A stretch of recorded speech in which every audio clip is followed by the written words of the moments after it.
নমস্কার বন্ধুরা, আজকে আমি বানাবো কাঁচা আর পাকা আমের আমসত্ত্ব।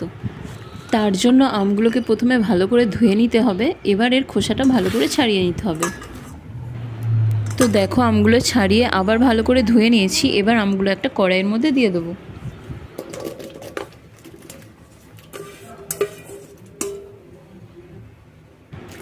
এবার এতে দিয়ে দেবো পরিমাণ মতো জল। জলটা খুব বেশি দেবে না, এখানে আমি 2 কাপ মতো জল দিয়েছি। এবার আমগুলোকে ঢাকা দিয়ে ভালো করে সেদ্ধ করে নেব। তো দেখো, আমগুলো ভালো করে সেদ্ধ হয়ে গেছে।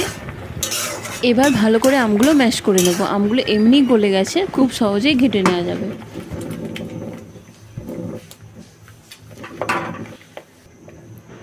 তো দেখো, আমগুলো খুব সুন্দরভাবে ম্যাশ করা হয়ে গেছে। এবার এর মধ্যে কিছু মশলা দিয়ে দেবো। দিয়ে দিচ্ছি লবণ, লঙ্কার গুঁড়ো, হলুদ গুঁড়ো আর পরিমাণ মতো চিনি। এখানে ঝালটা চিনিটা তোমাদের পছন্দ মতো দেবে। আমার আবার আমসত্ত্ব একটু টকটক ঝাল ঝাল মিষ্টি মিষ্টি ভালো লাগে, তাই এখানে লঙ্কা মিষ্টি সব রকমই দিয়েছি। তোমরা চাইলে নাও অ্যাড করতে পারো। এটাকে এবার ভালো করে মিশিয়ে নিতে হবে।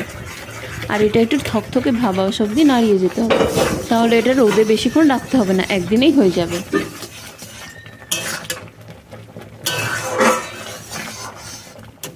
দেখো, মিশ্রণটা ঠিক এরকম গাঢ় হবে। এবার এটা আমরা নামিয়ে নেব। মিশ্রণটা নামিয়ে এটা আমরা ছেঁকে নেব। না ছাঁকলেও অসুবিধা নেই, কিন্তু এটা ছেঁকে নিলে পুরো দোকানের মতো দেখতে হয়, তাই এটা আমি ছেঁকে নিচ্ছি।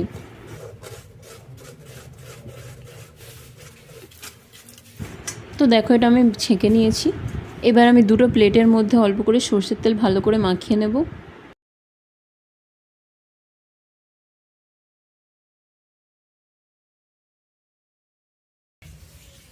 এবার 2টো প্লেটের মধ্যে আমসত্ত্বের মিশ্রণটা দিয়ে দেবো। একটা আমি একটু বেশি মোটা বানাবো, তাই একটু বেশি করে দিচ্ছি, আর একটা একটু পাতলা করে দিচ্ছি।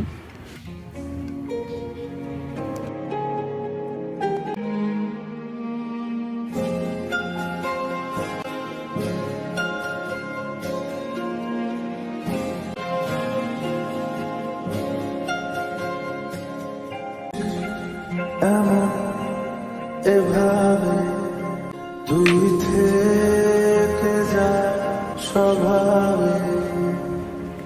তো দেখো, এটা 2টো প্লেটের মধ্যে দেওয়া হয়ে গেছে। এটা এবারে একদিন রোদে দিয়ে রাখবো। তো দেখো, একদিন পুরো রোদে দিতে লাগেনি, বিকেলের মধ্যে আমসত্ত্বটা পুরো শুকিয়ে গেছে। দেখো, একদম প্লেট উপর করে দিলেও পড়ছে না।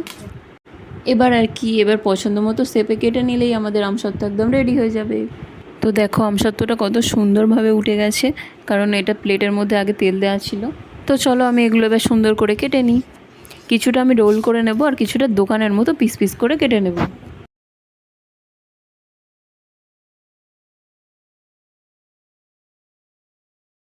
দেখুন, এটা একদম পারফেক্টভাবে তৈরি হয়েছে, আর কতটা সুন্দর হয়েছে।